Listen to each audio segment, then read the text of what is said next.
Galera, beleza? Tô aqui em mais um vídeo do canal. Hoje vou estar trazendo um bike check da minha bike. Então vamos lá começar.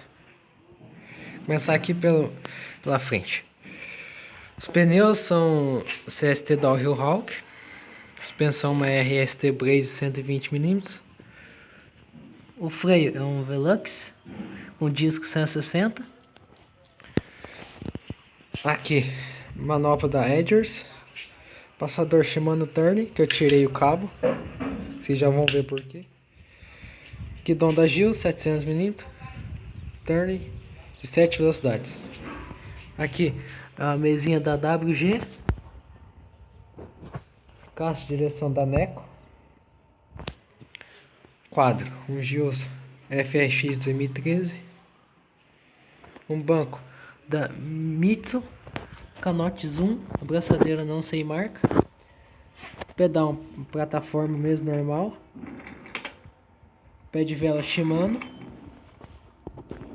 Freio Velux, mesma coisa da frente. E os aros são L, pintado. Do outro lado da bike, um paralama que eu mesmo fiz.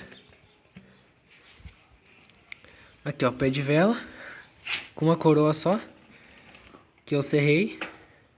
O guia caseiro que eu montei, que deu certo. Aqui tem uma coisa aqui. Funciona certinho. Aqui é um câmbio da Shimano. Catraca de 7 velocidades, Shimano. Cubo é um GTS.